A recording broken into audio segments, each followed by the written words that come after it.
Elvis. Kerala. Bharat के किस राज्य में विश्व का सबसे बड़ा थोरियम का भंडार मौजूद है?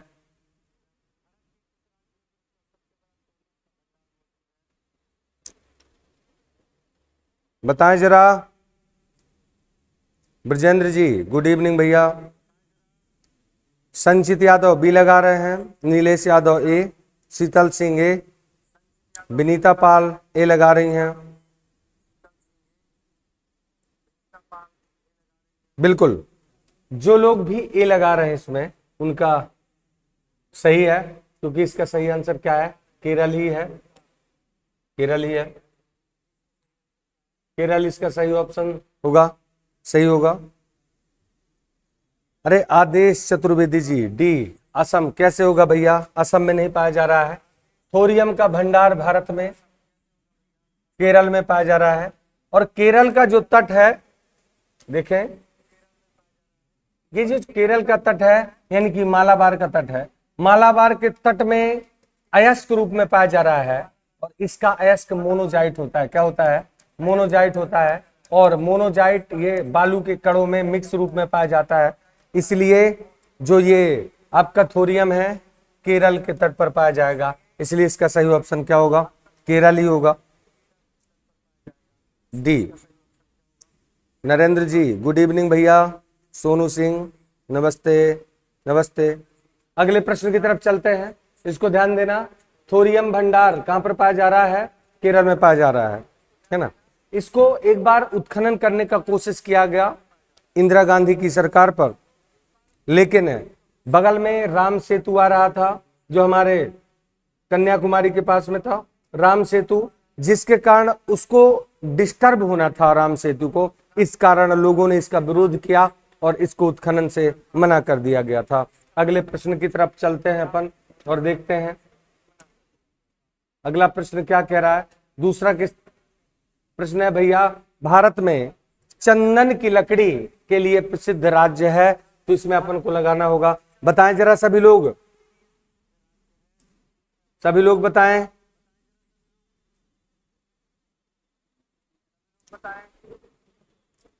ए श्रद्धा साहू ए लगा रही हैं, असम। देवेश सी, मोहित कर्नाटक, दीपाली सी, दीक्षा विश्वकर्मा जी सी लगा रही हैं, कर्नाटक। हर्षित पांडे जी गुरुजी प्रणाम। जय हिंद भैया, जय हिंद।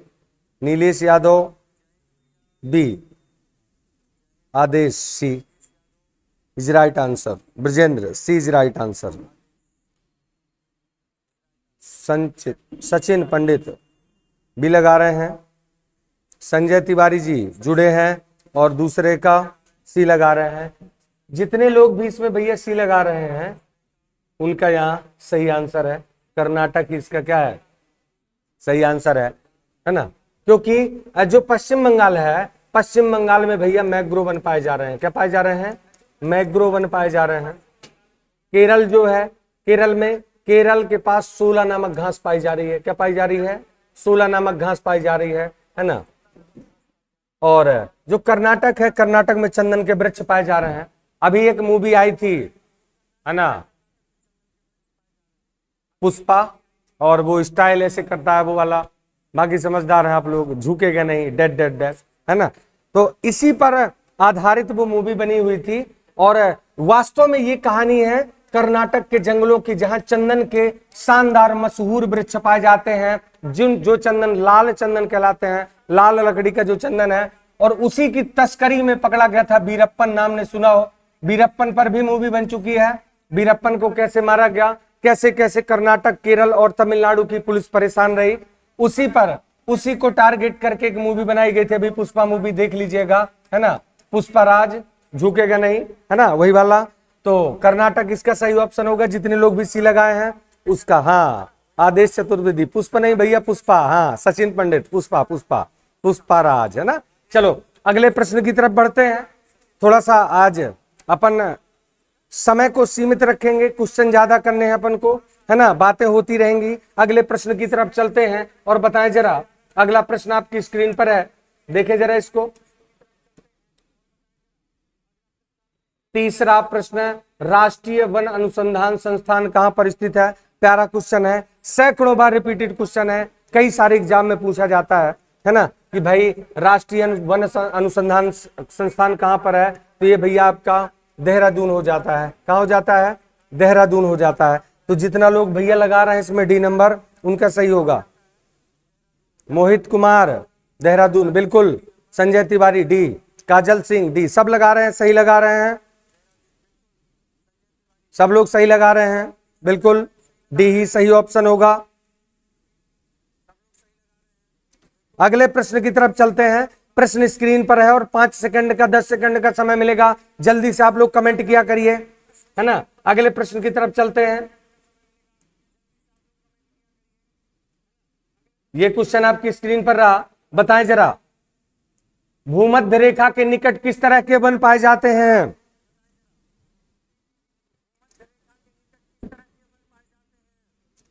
ब्रजेंद्र डी, चौथा, और लगाएं जल्दी से, संजय डी, काजल डी, उष्णकटिबंधीय one, Anil Singh D, D D D, अरे कोई तो गलत करो भाई, हाँ ये भाई आए, है ना। क्रिएटर फन लाइव सी लगा रहे हैं, चलो डी डी सब लगा रहे हैं, बिल्कुल। इसका सही जो आंसर है भैया वो उष्णकटिबंधीय वन ही होगा। क्या होगा? उष्णकटिबंधीय वन ही होगा इसका सही ऑप्शन। और उष्णकटिबंधीय क्यों होगा? आप लोग को जानकारी भी है कि भाई ये पृथ्वी है और पृथ्वी के बीचों बीच एक रेखा जाती है जिसको 0 डिग्री अक्षांश रेखा के नाम से जाना जाता है। कौन सी रेखा? 0 डिग्री अक्षांश रेखा। इसके उत्तर में जाएंगे तो यहां पर दिखेगा 23.5 डिग्री उत्तरी अक्षांश रेखा, जिसको कर्क रेखा के नाम से जाना जाता है। किस नाम से? कर्क रेखा के नाम से जाना जाता है। और नीचे 23.5 डिग्री दक्षिणी अक्षांश रेखा जाती है जिसको मकर रेखा के नाम से जाना जाता है, मकर रेखा के नाम से जाना जाता है ना। एक प्रश्न है इसमें कि मैंने जैसे लिखा कि 23.5 डिग्री उत्तरी अक्षांश जो रेखा है कर्क रेखा के नाम से जानते हैं। बताएं जरा, कर्क संक्रांति कब मनाई जाती है, जिसको बुंदेलखंड में सतुआ संक्रांति के नाम से जाना जाता है ना। इसमें कमेंट के माध्यम से बताएं जरा, सतुआ संक्रांति या कर्क संक्रांति कब मनाया जाता है?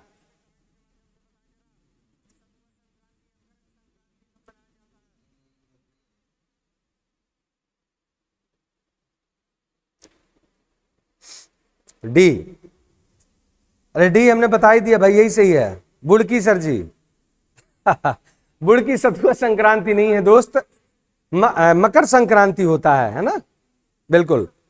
22 जून को दीपाली सिंह, 14 जनवरी को, अरे 22 जून नहीं 21 जून को, जिस दिन विश्व योग दिवस मनाया जाता है। 14 जनवरी को मकर संक्रांति मनाई जाती है, बिल्कुल, है ना। 21 जो 23.5 डिग्री उत्तरी अक्षांश रेखा कर्क रेखा है, 21 जून को हमारा सूर्य कर्क रेखा पर सीधा लंबवत चमकता है और इसी दिन मनाया जाता है क्या? कर्क संक्रांति। और मकर रेखा पर जिस दिन सूर्य लंबवत चमकता है उस दिन मनाया जाता है मकर संक्रांति। वास्तव में देखिए जरा, 22 दिसंबर का जो दिन है उस दिन जो सूर्य है हमारा वो सीधा मकर रेखा पर लंबवत चमकता है, सीधा मकर रेखा पर लंबवत चमकता है और इस दिन मनाया जाता है वास्तव में मकर संक्रांति। लेकिन हमारे यहाँ पर 14 जनवरी को मकर संक्रांति मनाने का प्रचलन है। एक चीज और मैं बताना चाहूंगा, ये जो 22 दिसंबर है दोस्तों, ये दक्षिणी गोलार्ध, देखिए जरा, ये विषुवत रेखा के आप उत्तर में जाएंगे तो ये उत्तरी गोलार्ध कहलाता है। 0 डिग्री यानी कि विषुवत रेखा के दक्षिण में जाएंगे तो ये दक्षिणी गोलार्ध कहलाता है। उत्तरी गोलार्ध का पूछा जाने वाला प्रश्न है कि उत्तरी गोलार्ध का सबसे बड़ा दिन कौन सा है? तो दोस्त 21 जून लगा देते हैं। क्या लगा देते हैं? 21 जून लगा देते हैं। और इसके बाद देखा जाए दक्षिणी गोलार्ध का जो सबसे बड़ा दिन है उसमें लगाते हैं 22 दिसंबर। क्या लगाते हैं भैया?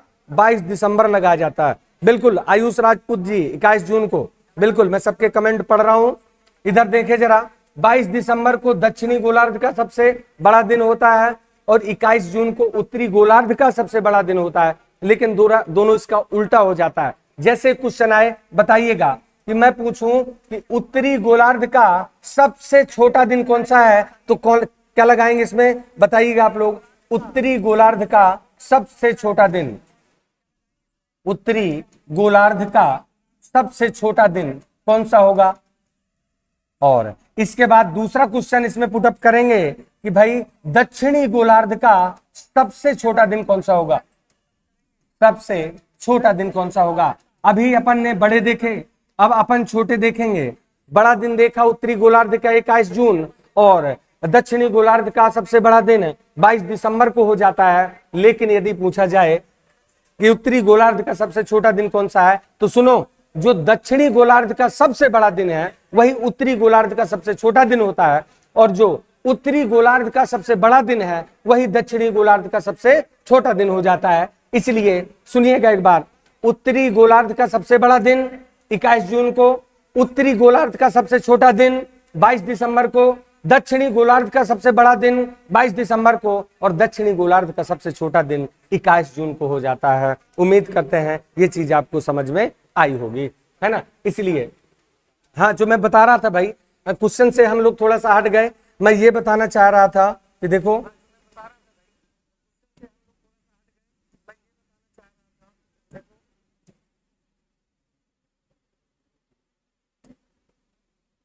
कि जो ये विषुवत रेखा है ये 23.5 डिग्री उत्तरी और 23.5 डिग्री दक्षिणी के मध्य का जो ये क्षेत्र है ना, इसको कहते हैं उष्ण कटिबंधीय क्षेत्र। क्या कहते हैं, उष्ण कटिबंधीय क्षेत्र। ऐसा क्यों, तो सुनो, उष्ण का मतलब गर्म होता है। क्या होता है, गर्म होता है। और कटिबंध होता है, अक्षांश रेखाओं के बीच का जो क्षेत्र है उसको क्या कहते हैं, कटिबंध कहा जाता है। तो ऐसा क्षेत्र जो गर्म क्षेत्र है उसको ही उष्ण कटिबंधीय क्षेत्र कहा जाता है। जितने लोग जुड़े हैं आंसर दीजिएगा जरा कि यदि अक्षांश रेखा के बीच का क्षेत्र कटिबंध कहलाता है तो देशांतर रेखा के बीच का क्षेत्र क्या कहलाएगा। सब लोग आंसर दीजिए, देशांतर रेखा के बीच का क्षेत्र क्या कहलाता है, बताएं जरा। बहुत सारे लोग कमेंट कर रहे हैं, बताएं भैया। गोरे, बहुत शानदार। अभी राजपूत और प्रीति कुशवाहा जी, गोरे, बिल्कुल। अक्षांश रेखाओं के बीच का जो क्षेत्र है उसको कटिबंध कहते हैं और जो देशांतर रेखाओं के बीच का क्षेत्र है उसको गोरे कहा जाता है। दोस्तों मैं वही आपको बताना चाह रहा हूं कि सुनो, ये जो हमारा एरिया है इस एरिया को उष्ण कटिबंधीय क्षेत्र कहते हैं और सूर्य की परमानेंट रोशनी या सूर्य का प्रकाश हरदम इस एरिया में मिलता रहता है। इसलिए इस विषुवत रेखा क्षेत्र में हरदम गर्मी बनी रहती है। क्या बनी रहती है, गर्मी। और गर्माहट बनने के कारण इस एरिया में सबसे ज्यादा वाष्पन होता है और सबसे ज्यादा वाष्पन होने का परिणाम यह है कि सबसे ज्यादा संघनन होता है और संघनन के कारण वाष्प पानी की बूंदों के रूप में बदल जाता है और पानी की बूंदें भारी होने के कारण पृथ्वी तल में आती हैं और पानी की बूंदों का पृथ्वी में आना ही भैया वर्षा कहलाता है।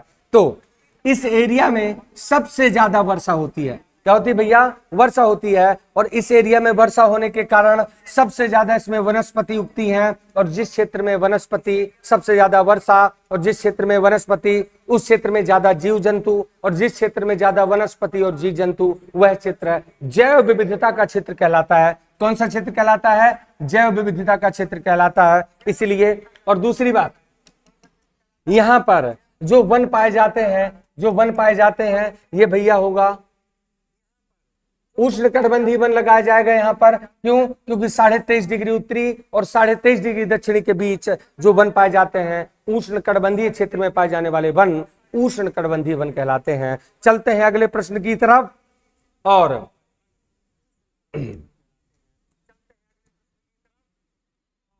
और अगला प्रश्न आपकी स्क्रीन पर है, गंगा डेल्टा के मैंग्रोव वनों को क्या कहा जाता है। लगाएं जल्दी से जल्दी, इसमें जल्दी से जल्दी लगाएं इसको।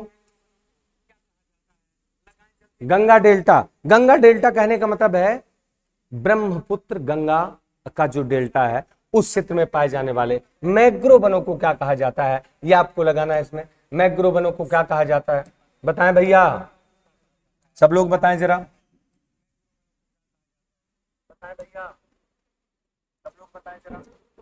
5 का B, Ramakant ji B, B, सब लोग बी लगा रहे हैं, बी लगा रहे हैं, बिल्कुल, बहुत बढ़िया, सबके कमेंट आ रहे हैं बी बी।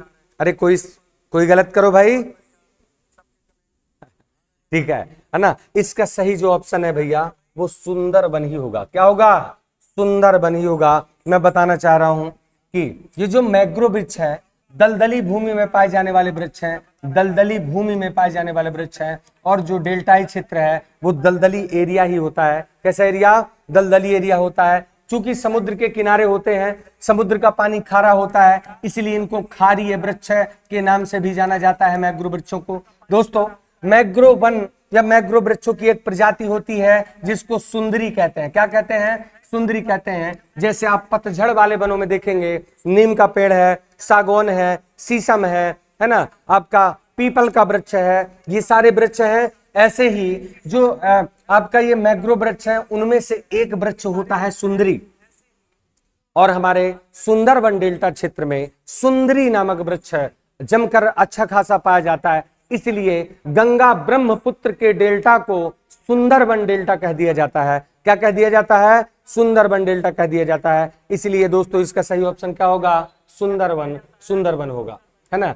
उम्मीद करते हैं आपको बेहतर समझ में आया होगा, है ना। और आप मैप में देखेंगे, जब मैप में देखेंगे तो ये जो आपका एरिया है, ये पश्चिम बंगाल वाला, ये पश्चिम बंगाल वाला एरिया जो है, यहीं पर आपको देखने मिलेगा गंगा ब्रह्मपुत्र का डेल्टा। और इसी डेल्टा में पाए जाते हैं सुंदरी वृक्ष, इसलिए इसको कहा जाता है सुंदरबन का डेल्टा। सुंदरी वृक्ष पाए जाते हैं इसलिए कहा जाता है सुंदरबन का डेल्टा। दोस्तों, इसी पश्चिम बंगाल और सुंदरबन में पाया जाता है हमारा रॉयल बंगाल टाइगर। क्या भैया? रॉयल बंगाल टाइगर पाया जाता है, जो भारत का राष्ट्रीय पशु है। जो भारत का क्या है? राष्ट्रीय पशु है। भारत का राष्ट्रीय पशु कौन है? रॉयल बंगाल टाइगर हो जाता है। रॉयल बंगाल टाइगर, या इसी को क्या कहते हैं? बाघ।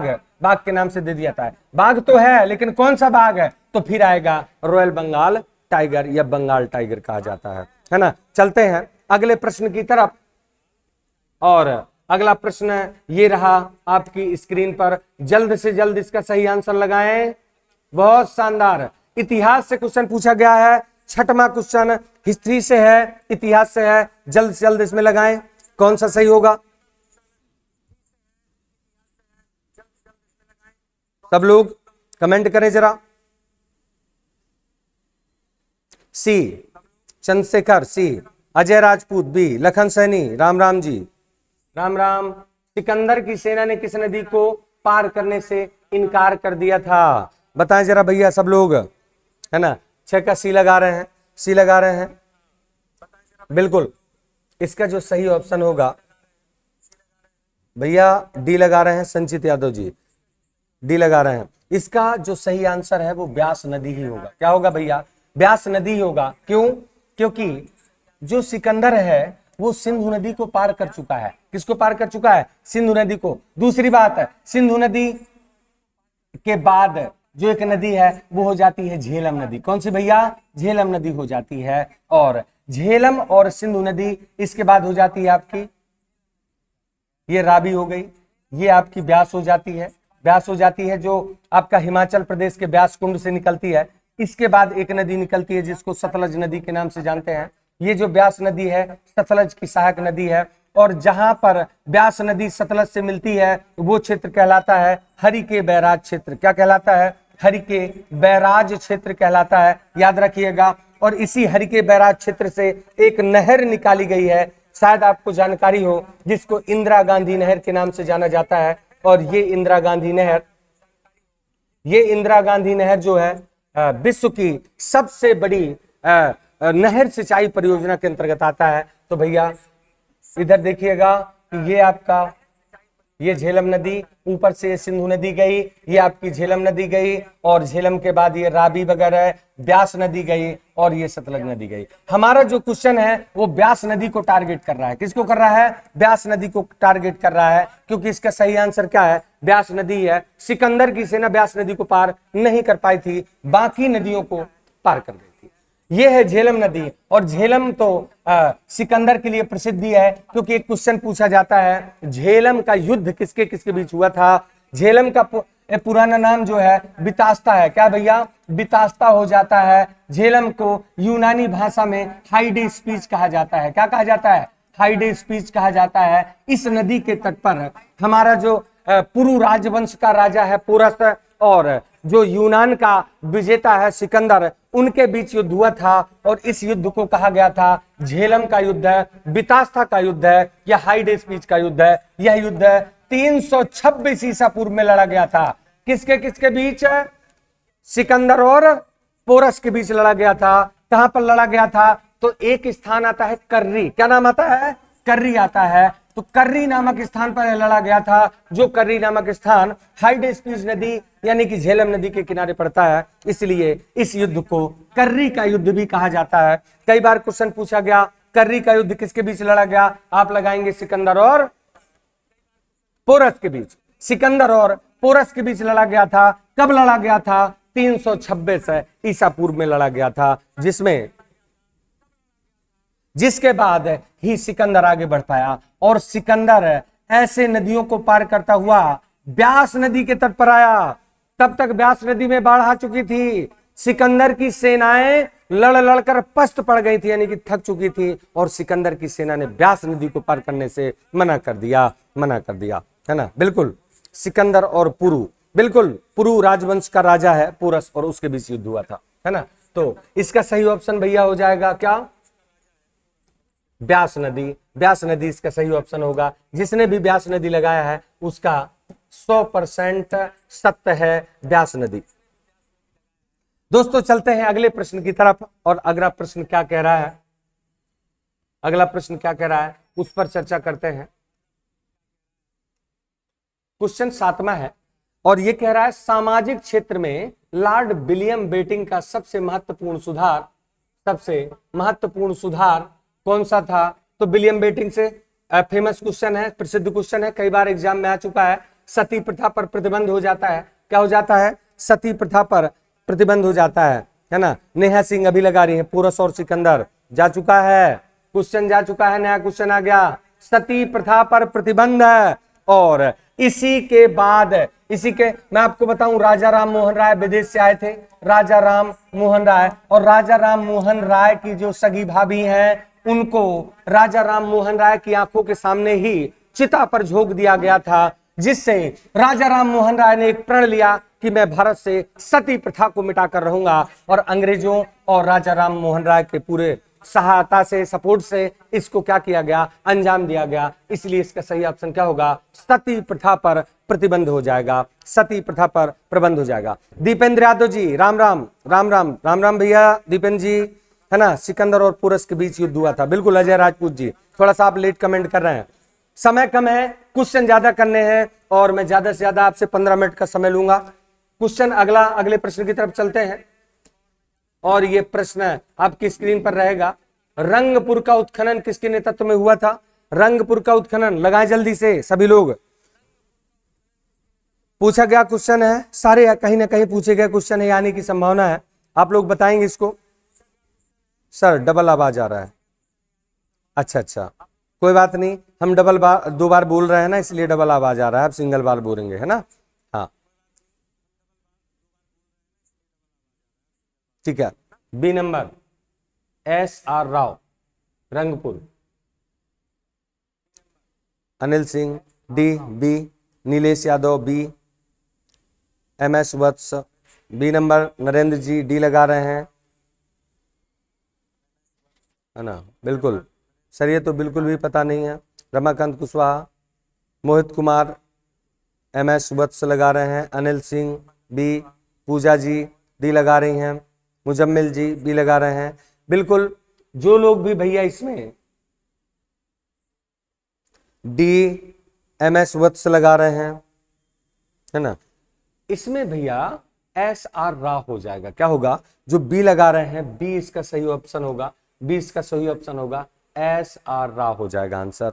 जो लोग भी बी लगा रहे हैं उनका सही है ना। जो लोग भी बी लगा रहे हैं उनका सही है। क्यों? क्योंकि आप देखें कि दयाराम साहनी, राखलदास बनर्जी, MS वत्स, इनका फुल फॉर्म थोड़ा सा सुन लीजिए। MS वत्स का फुल फॉर्म है माधव स्वरूप वत्स। अब आप लोग लगा पाएंगे, माधव स्वरूप वत्स, माधव स्वरूप वत्स इनका क्या हो जाता है, फुल फॉर्म हो जाता है। तो सुनिएगा, हड़प्पा सभ्यता में जो सबसे पहले खोज करता है वो अपने कौन हो जाते हैं, है ना, दयाराम साहनी हो जाते हैं। कौन हो जाते हैं, दयाराम साहनी हो जाते हैं। और इनकी सहायता खुदाई में कौन करता है, MS वत्स करते हैं, माधव स्वरूप वत्स करते हैं। और दोनों की टीम मिलकर एक टीले की खुदाई करते हैं और उस टीले का नाम होता है भैया, है ना, हड़प्पा। क्या होता है, हड़प्पा। हड़प्पा की खुदाई ये लोग 1921 ईस्वी में करते हैं। कब करते हैं, 1921 ईस्वी में करते हैं, है ना। इसीलिए चूंकि सिंधु घाटी सभ्यता का पहला खोजा गया स्थल हड़प्पा था, इसलिए पूरी सिंधु घाटी सभ्यता का ही नाम क्या कर दिया गया, हड़प्पा सभ्यता कर दिया गया। इसके बाद दूसरा नाम आता है राखलदास बनर्जी का। ये राखलदास जो बनर्जी हैं, इनने किया था मोहनजोदड़ो का खोज जो है, मोहनजोदड़ो का खोज किया था। कब किया था, इसके एक साल बाद, यानी कि 1922 ईस्वी में किया गया था। 1922 ईस्वी में किया गया था। इसका सही ऑप्शन क्या हो जाएगा, रंगपुर का उत्खनन तो SR राव है। क्या भैया, SR राव है।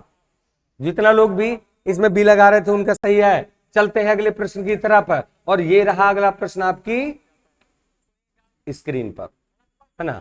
चुंबकीय रेखा भारत के किस राज्य के निकट से गुजरती है, बताएं जरा आप लोग कमेंट करके बताएंगे। चुंबकीय रेखा भारत के किस राज्य के निकट से गुजरती है? ऑप्शन है MP, महाराष्ट्र, आंध्र प्रदेश या केरल। अनिल सिंह बी, नीलम राजपूत बी लगा रही हैं, सोनम अनुरागी। डबल आवाज आ रहा है, इधर से आवाज सही जा रहा है। मोहित कुमार लगा रहे हैं MP मोटिवेशनल 2.0 MP, वाह अद्भुत, मोटिवेशनल वीडियो 2.0। चुंबकीय रेखा भारत के किस राज्य के निकट से गुजरती है? सी, आर्मी बॉय पवन कश्यप जी लगा रहे हैं, सी लगा रहे हैं, सी आंध्र प्रदेश। करण ठीक आ रहा है sir, B voice clear, mission UPSC Brajendra. Clear है आवाज भाई, आवाज क्लियर है, सब लोग ध्यान दें, है ना। इसका सही ऑप्शन जो है भैया वो केरल हो जाएगा। क्या हो जाएगा, केरल हो जाएगा। इसलिए हो जाएगा केरल कि जो अपना पृथ्वी है, पृथ्वी में दो ध्रुव है, एक तो नॉर्थ पोल और एक साउथ पोल। ये उत्तरी ध्रुव और ये दक्षिणी ध्रुव हो जाता है। लेकिन जो हमारा चुंबकीय ध्रुव है वास्तव में नॉर्थ पोल से थोड़ा सा हटके है, इसलिए ये है हमारा चुंबकीय ध्रुव, है ना, जिसको पृथ्वी का चुंबकीय ध्रुव कहते हैं, चुंबकीय ध्रुव कहते हैं। और ये उत्तर दिशा से थोड़ा सा हटके हो जाता है, और जब उत्तर से हटके है तो दक्षिण से भी क्या हो जाएगा, थोड़ा सा हटके हो जाएगा। अब यदि ये तिरछा जा रहा है तो भारत का लोकेशन देखिएगा जरा, ये है हमारा पूरा भारत, है ना, भारत, ये भारत है। और इस प्रकार से भारत का नक्शा पूरा बनता है, इस प्रकार से।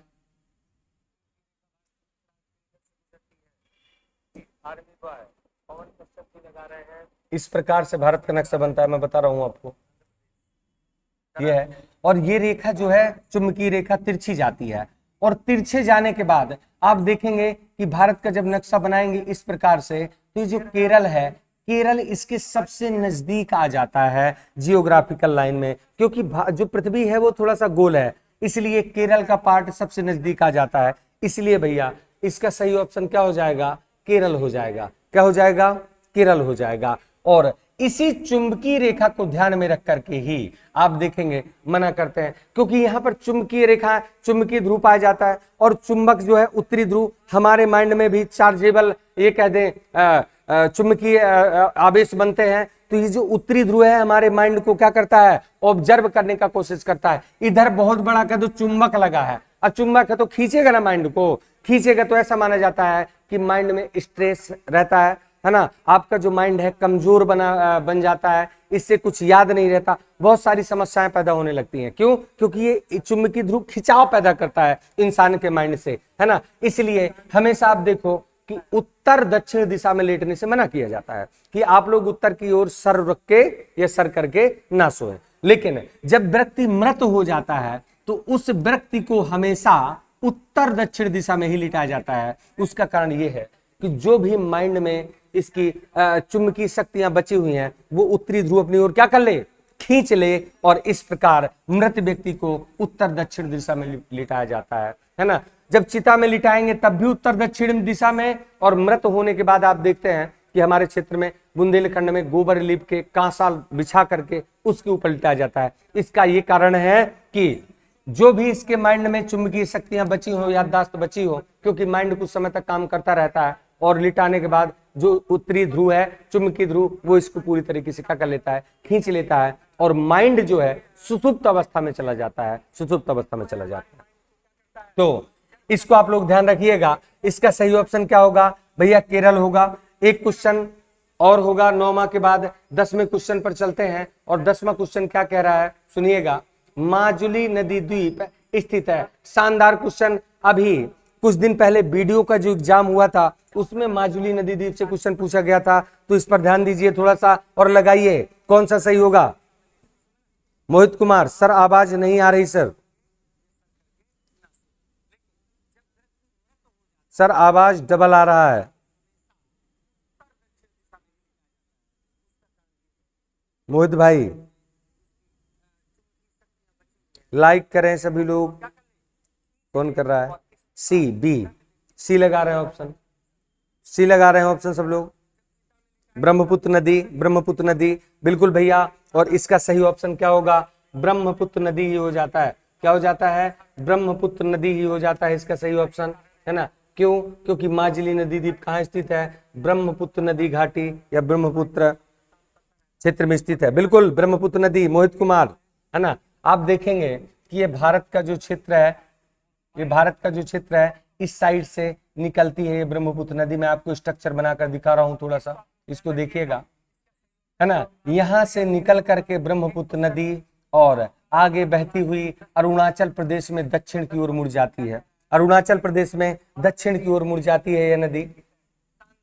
इस ब्रह्मपुत्र नदी को जो है तिब्बत में भैया सांगपो के नाम से जानते हैं। किस नाम से? सांगपो के नाम से जाना जाता है। और यही सांगपो नदी आगे बढ़ते हुए, है ना, भारत में अरुणाचल प्रदेश से प्रवेश करती है। और अरुणाचल प्रदेश में इस ब्रह्मपुत्र नदी को जो है दिहांग कहा जाता है। क्या कहा जाता है? दिहांग कहा जाता है। आप देखेंगे कि इस दिहांग नदी से एक गार्ज का निर्माण होता है। गार्ज का मतलब गड्ढा होता है। नदियां पहाड़ों को, क्षेत्रों को काट काट कर एक लंबी सुरंग जैसी आकृति बनाती है, गड्ढे जैसी आकृति बनाती हैं, उसी को गार्ज कहते हैं। तो यहाँ ब्रह्मपुत्र नदी एक गार्ज का निर्माण करती है, या दिहांग नदी एक गार्ज का निर्माण करती है, जिसको कहा जाता है दिहांग गार्ज। क्या कहा जाता है? दिहांग गार्ज कहा जाता है। ब्रह्मपुत्र नदी आगे बढ़ती है और इसमें आकर यहाँ दिबांग और लोहित नदियां मिलती हैं। क्या भैया? दिबांग और लोहित नदियां इससे मिल जाती हैं, लोहित नदियां मिल जाती हैं। बहुत सारी नदियां यहाँ से आकर इसकी सहायक नदियों के रूप में मिलती हैं। इसके बाद यह जो नदी है अरुणाचल प्रदेश के बाद असम में प्रवेश करती है, और असम में ही उसको वास्तविक रूप से ब्रह्मपुत्र नदी के नाम से जाना जाता है। और असम में एक घाटी का निर्माण करती है यह नदी ब्रह्मपुत्र, जिसको ब्रह्मपुत्र नदी घाटी के नाम से जाना जाता है। और इसी नदी घाटी में यह कई वितरिकाओं में बढ़ जाती है। वितरिका होती है भैया, जैसे नदी बह रहा है और नदी की कई सारी धाराओं में बढ़ जाना वितरिका कहलाता है। क्या कहलाता है? वितरिका कहलाता है। तो वितरिकाओं में बढ़ती है। अब वितरिकाओं में जब बट जाएगी तो बीच का क्षेत्र निर्मित होगा, और चारों तरफ से जल यानी कि नदी का पानी बह रहा है, और बीच में एक द्वीप निर्मित होगा। क्योंकि आप लोगों ने पढ़ा है कि ऐसा स्थलखंड जिसके चारों ओर से क्या भरा है? जल भरा है, वो द्वीप कहलाता है। क्या कहलाता है? द्वीप कहलाता है। तो ये जो माजुली नदी द्वीप है ये ब्रह्मपुत्र नदी घाटी में पाए जाने वाला एक जो है नदी द्वीप है, जो विश्व का सबसे बड़ा नदी द्वीप है, सबसे बड़ा नदी द्वीप है। भारत सरकार इस पर ध्यान दे रही है। बहुत ज्यादा इधर पर्यटन का विकास हो रहा है। दूर दूर से सैलानी इसको देखने के लिए आ रहे हैं, घूमने के लिए आते हैं। इसलिए आर्थिक गतिविधि का केंद्र भी बना हुआ है। जो लोग हैं वहां के लोकल के लोग हैं जो उनका भी फायदा हो रहा है, क्योंकि छोटी छोटी चीजें वो बेच करके, है ना, खाने वाली चीजें बेच करके अपना जो है काम चलाते हैं। तो ये बहुत अच्छा केंद्र बना हुआ है पर्यटन के लिए, और आप लोगों को भी कभी समय मिले तो यहाँ जरूर जाइएगा, जरूर जाइएगा। माजुली नदी द्वीप भारत में है, जो विश्व का सबसे बड़ा नदी द्वीप हो जाता है ना। नहीं, अभी जो है अभी जाने लायक नहीं है ना, इसलिए जाने लायक नहीं है ना, कि सब्जी महंगा हो गया। क्यों महंगा हो गया? क्योंकि टमाटर महंगा हो गया, है ना, तो इसलिए थोड़ा सा अभी रुक जाइए। वॉइस यहां से बिल्कुल क्लियर है, बिल्कुल वॉइस क्लियर है भैया। डबल आवाज आ रहा है किसी प्रकार से, क्यों डबल आवाज पहुंच रहा है भाई? यहां से सही जा रहा है, आवाज तो क्लियर जा रही है, कोई दिक्कत नहीं है।